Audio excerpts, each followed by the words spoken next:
Oui, je voudrais juste avant de commencer la conférence de presse avoir quelques mots. Au nom de toute l'équipe de France, au nom des joueurs, du staff et de l'ensemble des personnes, parce que je ne sais pas si tout le monde aura l'occasion d'en parler demain. Tout le monde sait à quel point demain est une journée spéciale, pas dans le bon sens du terme. Donc on voulait avoir une pensée pour toutes les personnes qui ont perdu leurs proches, qui ont pu être touchées, blessées, que ce soit mentalement ou physiquement. On va essayer demain de rendre hommage à toutes ces personnes, que ce soit durant la journée, pendant le match, en essayant de mettre des sourires sur le visage des personnes qui vont venir au stade, même si on sait que c'est pas une journée joyeuse, mais on veut faire comprendre aux Français que malgré le fait qu'il y a une qualification à la Coupe du Monde qui se joue, il y a des choses bien plus importantes. Et la commémoration de cette journée, qui est malheureusement historique, en fait partie et on n'est pas déconnecté de ça. Donc on voulait avoir une pensée pour tous les Français et Françaises. Bonjour Kylian, Baptiste Després, Le Figaro. Il y a un an, tu étais absent en équipe de France. Aujourd'hui, on te retrouve souriant, décisif. Il arrive même que tu fasses des replis défensifs au Real Madrid ou en équipe de France. En quoi le Kylian 2025 est différent de 2024? C'était une petite touche d'humour, hein, tu vois. Non, je pense qu'il faut toujours évoluer en tant qu'homme, en tant que joueur. Je pense que ça faisait des choses, c'est partie des choses sur lesquelles je devais m'améliorer. J'essaie toujours de m'améliorer, comme j'espère que le Kylian de 2025 sera moins fort que celui de 2026. Je pense que c'est les aléas d'une carrière et c'est l'évolution normale d'un joueur qui veut progresser, qui veut toujours être meilleur. Bonjour Kylian, Philippe Sanfourche pour RTL. Deux petites questions. La première, terrain. En quoi est-ce que un joueur, un homme comme N'Golo Kanté, avec qui vous avez un vécu commun important, est un plus pour un match comme celui-là, avant et pendant le match? Puis deuxième question, un petit peu moins terrain, mais c'est vous qui l'avez initié en rendant public sur les réseaux sociaux un différend avec le chanteur Orelsan qui explique ce matin que pour lui c'est une incompréhension. Est-ce que vous avez quelque chose à apporter et pouvez-vous nous expliquer votre démarche? Non, je pense que N'Golo est un joueur très important. C'est un joueur qui donne beaucoup de confiance à ses coéquipiers sur le terrain parce que c'est une valeur sûre. C'est un joueur qui donne toujours un rendement qui est élevé. C'est quelqu'un qui, de par son comportement, de par son attitude, de par sa qualité, est un plus pour n'importe quelle équipe.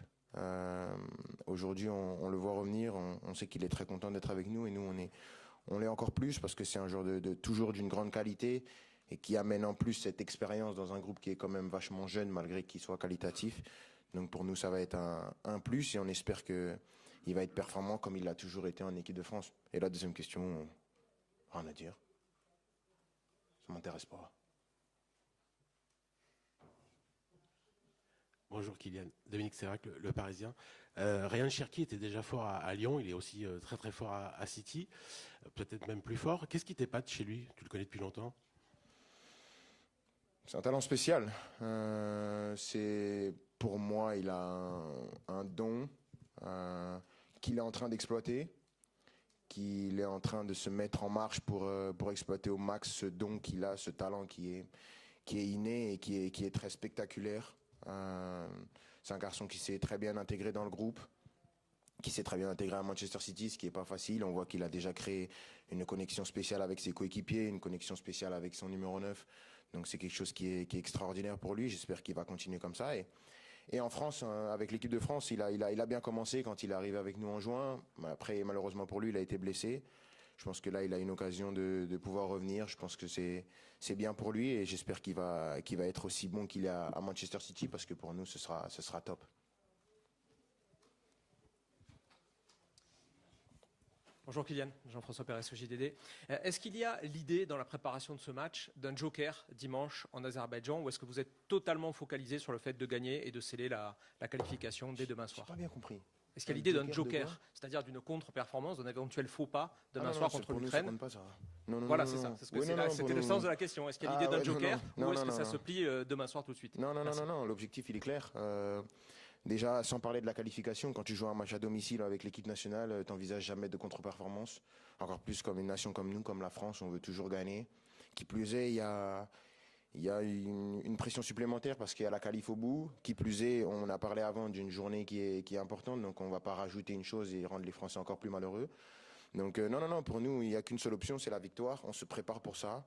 On va essayer de jouer, de bien jouer et de gagner. Je pense qu'il faut pas seulement gagner, il faut essayer de, comme je l'ai dit, faire sourire les supporters au stade, faire sourire les téléspectateurs à la maison, essayer de donner un bon jeudi soir. Je sais que c'est pas le jour adéquat pour jouer un match de foot normalement le jeudi, mais on est là. On est là pour jouer, pour donner du plaisir et se qualifier à la fin et qu'à la fin tout le monde soit content de la performance qu'on aura réalisée. Bonjour Kylian, Hugo Delon du journal L'Équipe. Lucas Chevalier traverse une période sportive difficile au PSG.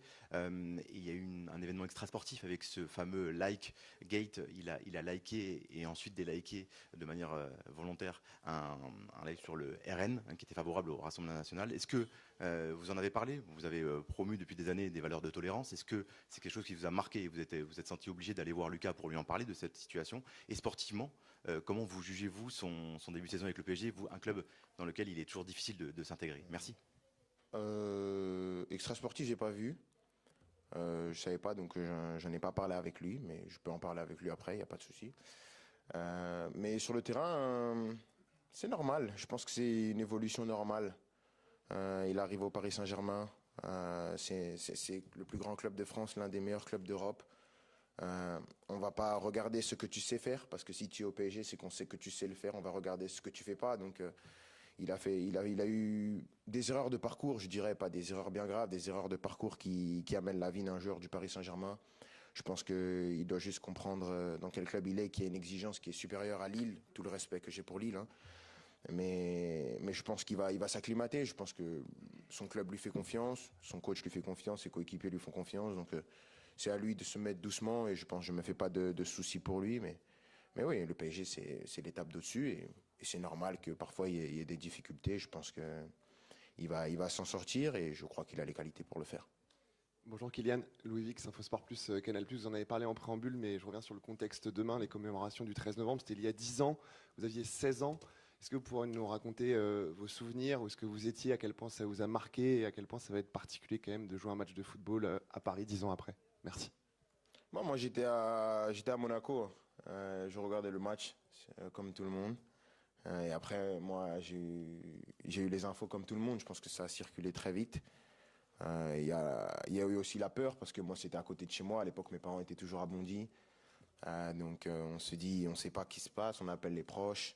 Et après, on voit les atrocités qui se passent. On est obligé d'avoir cette compassion. On est obligé d'avoir cette tristesse. Et on est surtout pressé que ça s'arrête parce qu'on ne savait pas quand ça allait s'arrêter. Donc, c'était un moment terrible et je pense que tout le monde se sent concerné par ce genre d'événement. Jouer 10 ans après, comme je l'ai dit, c'est spécial. Pas dans le bon sens malheureusement, mais ça reste spécial. On va essayer, comme je l'ai dit, de rendre hommage tout au long de la journée à toutes les personnes qui ont perdu la vie, toutes les personnes qui ont été blessées, qui ont été traumatisées, frappées par cet événement tragique. Et après, on va essayer de faire de notre mieux pour essayer de faire passer la journée la moins difficile possible à ces personnes qui ont été vraiment, vraiment touchées. Et après, malheureusement, on devra reprendre notre boulot le soir et jouer et essayer de donner la meilleure version de nous-mêmes.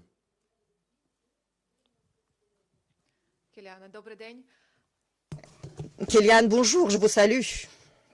Kylian, bonjour, je vous salue. Bonjour. Comment est-ce que vous avez évolué? Comment est-ce que vous appréciez la difficulté du dernier match, du dernier jeu que vous avez fait lors des qualifications? Et une autre question, comment est-ce que vous donneriez effectivement une caractéristique d'un des joueurs, par exemple, de l'équipe de l'Ukraine? C'était pas un match facile de jouer contre l'Ukraine. On a joué là-bas en Pologne, c'était compliqué parce que c'est une équipe qui en première mi-temps a choisi de jouer bas et en deuxième mi-temps a pris l'option tout de suite de se remettre à l'avant et d'attaquer. On a été surpris en début de deuxième mi-temps. Ils ont mis beaucoup d'intensité. Je pense qu'ils doivent marquer à un moment donné. Ils tapent le poteau, ils ont plusieurs occasions en 5 minutes. Et si le football était logique et était juste, ils auraient dû marquer. Mais après, on a su garder le contrôle et mettre un deuxième but. On sait que ce ne sera pas un match facile, parce qu'eux aussi jouent toujours la qualification, ils sont toujours en course. Maintenant, la qualification, elle dépend de nous et on va essayer de continuer à faire ce qu'on a fait depuis le début, c'est-à-dire avoir notre marche en avant et gagner tous les matchs qu'on a à domicile. Bonjour Kylian, Emmanuel Branguet pour l'AFP. J'ai aussi une question sur Ryan Cherki. Tu étais associé avec lui hier dans le match d'entraînement. Bon, vous avez perdu, mais vous vous êtes trouvés. Ouais. Est-ce que entre juin et ce rassemblement, vous avez eu suffisamment de temps ensemble pour nouer une complicité? Et est-ce qu'en bleu aussi, il va bien trouver son numéro 9? J'espère qu'on ne jouera pas comme on a joué hier, demain. Mais non, je pense qu'en équipe de France, en sélection, je pense que c'est à la fois bien et à la fois pas bien. Tout dépend de quel côté on se place. Il n'y a pas le temps. Il n'y a pas le temps pour les automatismes. Tu viens, il faut donner la meilleure version de toi-même pour le pays. Ryan le sait, l'ensemble des joueurs le savent. Je pense que demain, je ne sais pas s'il va jouer, je ne sais pas s'il ne va pas jouer. Ça, c'est une question qui sera au coach, mais s'il joue, il sait ce qu'il doit faire. Je pense qu'il a les qualités pour le faire. Comme on l'a dit, à Manchester, ça se passe bien pour lui. Il a une adaptation express, ce qui n'est pas donné à tout le monde. Donc il faut lui donner ce crédit-là. Et en équipe de France aussi, je pense qu'il s'était bien adapté avant qu'il se blesse. Il avait montré des choses intéressantes. Maintenant, il faut toujours confirmer. Et s'il joue demain, comme les 11 joueurs qui vont jouer, plus les 5 qui vont rentrer, il faudra confirmer encore une fois qu'on mérite de porter ce maillot-là. J'y vais ? Oui, Kylian, bonjour, Florent Germain de RMC. J'avais une question sur Dayo Upamecano. Est-ce que tu le vois plus fort que jamais? Peut-être le meilleur défenseur d'Europe ou du monde, je ne sais pas quel sera le terme. Et est-ce que tu peux éventuellement jouer un rôle? On sait que les grands clubs européens le suivent de près. Est-ce que parfois Clairefontaine, c'est l'occasion de lui glisser un mot en lui disant on a besoin de toi au Real la saison prochaine? Je pense qu'il se sent très bien. Je pense que ça se voit. Il est en pleine confiance, il est plein d'assurance. Après, on parle du meilleur défenseur du monde. Je pense qu'aujourd'hui, sur la saison, il est dans cette discussion-là. Après, ça dépend de pas mal, c'est très subjectif, mais moi, je pense qu'il fait partie de ces joueurs-là, de ces défenseurs dominants qui sont capables d'être vaillants, d'aller presser le joueur très haut, d'être capables de jouer le 1 contre 1. Je pense que c'est important d'avoir des joueurs comme ça si vous voulez jouer du 1 pour 1 au niveau tactique, si vous voulez aller chercher les joueurs, de vous dire que vous avez des défenseurs qui sont capables de courir avec les attaquants, de gagner des duels, d'être à la relance, d'être présent. C'est un atout tactique à la fois. Et je pense qu'il est dans une grande période. Il est dans un grand club, le Bayern. Il n'y a pas beaucoup mieux. Mais il y a mieux. Mais après, je veux pas rentrer dans ce débat-là. Je veux pas rentrer dans ce débat-là. Par respect par son club, par respect pour lui, parce que je sais que si je dis quelque chose, ça va lui mettre encore plus de pression. Mais quand on parle d'un joueur aussi dominant et d'un joueur de ce calibre-là, tous les clubs seraient à l'affût pour le recruter. Kylian, bonjour. Tom Williams des Athlétiques. Demain, ça va être la 25e fois que vous êtes capitaine avec des Bleus au coup d'envoi, si vous êtes titulaire, bien sûr. Ça fait plus de 2 ans et demi maintenant que vous portez le brassard. Comment votre compréhension de ce rôle a-t-elle évolué pendant cette période? Tout naturellement, parce que j'étais quand même assez novice quand j'ai commencé à être capitaine. Donc je pense qu'on prend de l'expérience, on a des événements qui sont à la fois positifs ou négatifs, qui vous font grandir en tant que personne, en tant que capitaine, en tant que joueur aussi, même si j'étais déjà un grand joueur quand j'étais capitaine. J'essaye de vraiment me tourner vers le groupe, me tourner vers le staff, me tourner vers l'entièreté des personnes qui composent l'équipe de France, essayer toujours d'être au service de mes coéquipiers, de savoir de quoi ils ont besoin, d'essayer d'être le meilleur guide possible et aussi d'avoir toujours ce regard tourné vers les autres pour essayer de porter l'équipe de France avec l'ensemble des joueurs vers le titre suprême qui est la Coupe du Monde et les nombreux trophées qu'on a à jouer. Bonjour Kylian, juste ici, Ilias Peters, 90 000. Depuis le début de saison, les Bleus ont joué dans différentes configurations et à titre individuel, vous avez parfois joué seul en pointe, parfois à deux avec Hugo Ekitike, notamment face à l'Azerbaïdjan. Est-ce qu'il y a selon vous un système dans lequel vos qualités sont le plus mises en avant? Merci. Non, je suis juste là pour jouer. Je pense que ça n'a pas eu de grande influence sur mes performances de jouer à 1 ou à 2. Je pense que j'ai réussi à m'en sortir. Je pense plus qu'il faut tourner le problème dans l'autre sens. Comment je peux être utile pour l'équipe? Qu'est-ce qui peut permettre à l'équipe d'être performante en fonction du contexte? Parce que vous avez parlé, on a joué à 2, j'ai joué tout seul. C'était en fonction des absences, en fonction des joueurs, des différents profils qui m'étaient associés. Donc à partir de ce moment-là, quand on prend tous les éléments, je pense que c'est plus à moi d'essayer de mettre mes coéquipiers dans les meilleures conditions parce que je suis celui qui joue tout le temps, je suis celui qui a le plus de repères dans cette équipe parce que je suis celui qui a le plus de sélections. Donc c'est plus à moi d'aider les jeunes qui arrivent, les joueurs qui commencent, qui ont une première titularisation ou qui Par exemple, au dernier match, j'ai joué avec Hugo. C'était sa première titularisation, donc c'était plus à moi de l'aider, d'essayer de le guider pour qu'il exprime ses qualités. Demain, je ne sais pas avec qui je vais jouer, si je vais jouer tout seul ou à deux. Mais je pense que c'est plus à moi de m'adapter dans le rôle que je suis aujourd'hui. Bonjour Kylian, Nicolas Paillard, InfoSport Plus, Canal+, en haut au niveau des caméras. Pas plus grand que la caméra, je t'ai pas vu. Non, malheureusement, ouais. Pas assez de soupe. Dommage, mais je m'y fais. Hein. Je voulais juste vous demander, Kylian, quel va être votre discours avec vos coéquipiers pour quasiment ce qui est une finale pour la qualification? Et est-ce que vous avez un message aussi pour les supporters? Parce qu'on sait que ça peut être un élément prépondérant pour vous survolter et aller chercher ce billet pour les Amériques. Merci. Le discours, il est très clair. Il faut gagner. Maintenant, on a travaillé un petit peu le minimum sur comment on voulait gagner. On va continuer à peaufiner les détails, à peaufiner notre tactique sur comment on veut aller les chercher, comment on veut s'installer dans le camp adverse parce qu'on est à domicile et on veut installer notre jeu. Je pense qu'il faudra être courageux, essayer de vraiment montrer qu'on est à domicile et imposer notre style de jeu.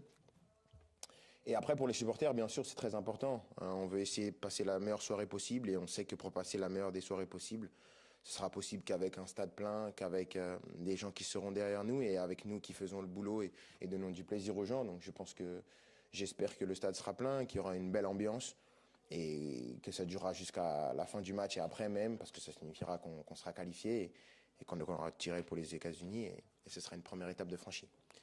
Merci Kylian.